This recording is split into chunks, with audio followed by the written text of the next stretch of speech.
Hello students, in this video we are going to study subject verb agreement. शुद्ध शुद्ध वाक्य बनाने के लिए सब्जेक्ट वर्ब एग्रीमेंट के नियमों की जानकारी होनी चाहिए। किसी सेंटेंस का वर्ब उस सेंटेंस के सब्जेक्ट यानी कर्ता के नंबर तथा पर्सन के अनुसार सिंगुलर या प्लूरल होता है। सब्जेक्ट के नंबर तथा पर्सन के अनुसार वर्ब के सिलेक्शन को सब्जेक्ट वर्ब एग्रीमेंट कहा जाता है। A finite verb must agree with its subject in number and person. इनको और अच्छे से समझते हैं। इन सेंटेंसेस को देखें। Sentence 1, the girl is dancing में सब्जेक्ट द गर्ल सिंगुलर है। यहाँ एक लड़की की बात हो रही है, इसलिए इसके साथ सिंगुलर वर्ब इज लगाया गया है।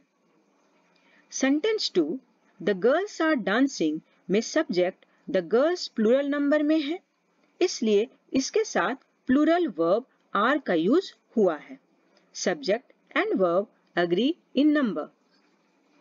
नीचे के सेंटेंस 1 में हम देखते हैं I am proud of being an Indian में सब्जेक्ट आई फर्स्ट पर्सन में है, इसके साथ वर्ब एम का यूज हुआ है।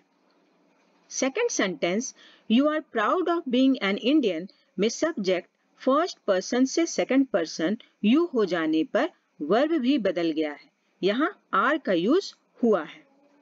उसी तरह थर्ड सेंटेंस में सब्जेक्ट थर्ड पर्सन ही है, यहाँ ही के साथ वर्ब इज का यूज हुआ है।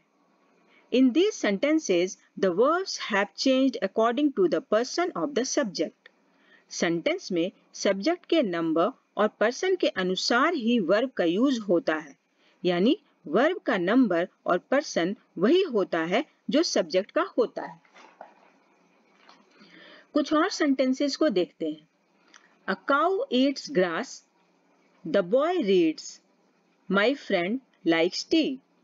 इन सेंटेंसेस में कार्य को करने वाले अथवा जिनके बारे में बात हो रही है वे हैं अ काउ, द बॉय और माय फ्रेंड, यानी ये सब्जेक्ट्स हैं और सिंगुलर हैं।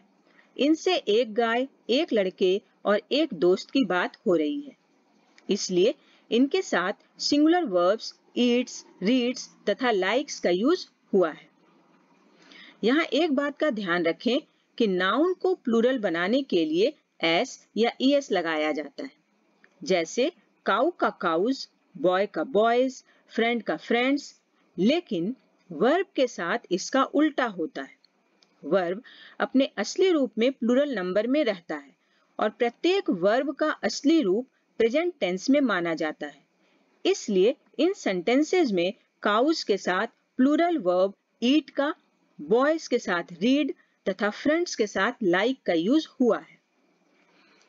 वर्ब में एस या ईएस लगाकर सिंगुलर बनाया जाता है।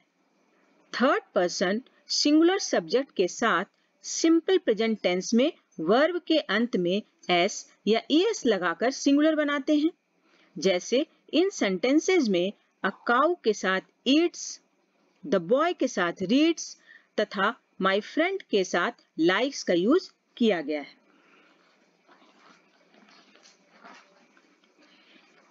इस नियम के दो अपवाद हैं, आई और यू।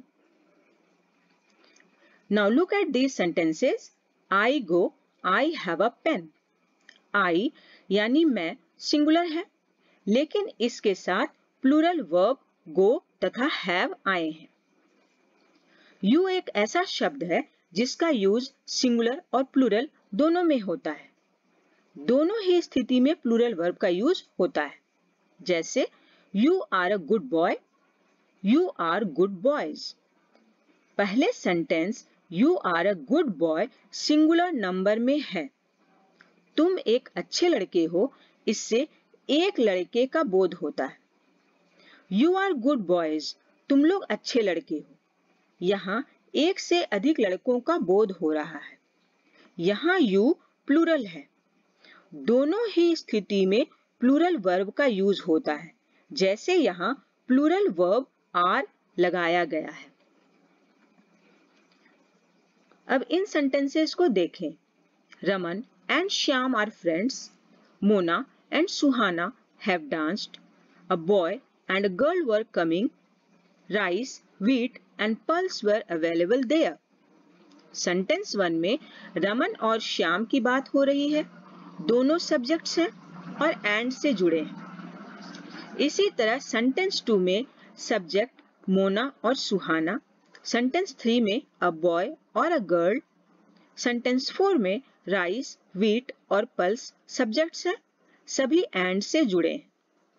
यदि दो या दो से अधिक सिंगुलर सब्जेक्ट एंड से जुड़े हों तो उनके साथ प्लूरल वर्ब का प्रयोग होता है।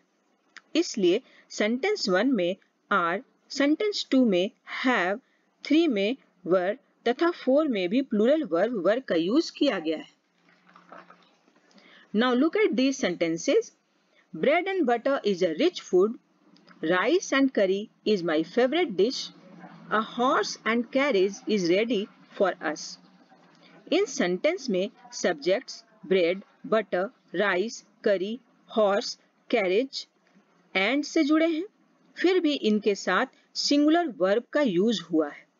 इसका कारण यह है कि कुछ ऐसे सिंगुलर नाउन्स होते हैं जो एंड से जुड़े रहते हैं, लेकिन प्रयोग में हमेशा एक साथ पेयर यानी जोड़ा बनकर आते हैं।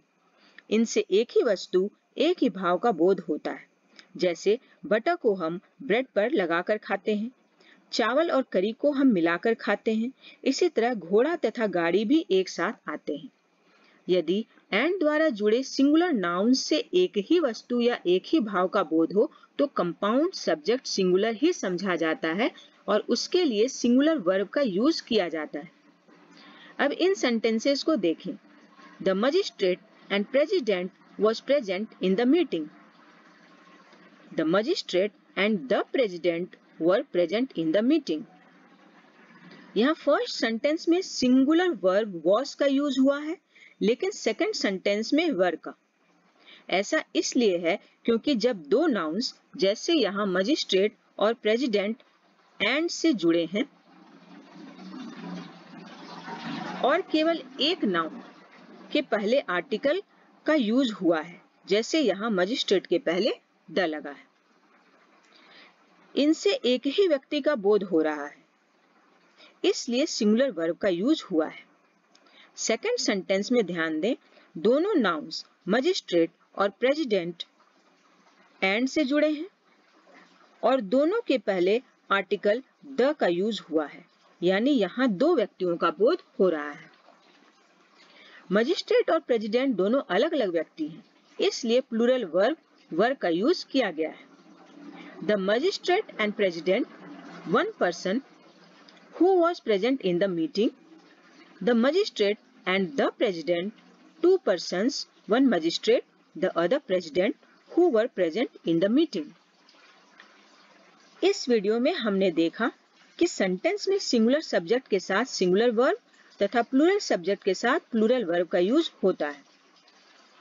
हमने एंड से जुड़े सब्जेक्ट के साथ वर्ब का यूज करने के नियमों को भी जाना। In the next video, we will continue this topic. So don't forget to watch the upcoming videos. Please subscribe the channel and keep supporting us.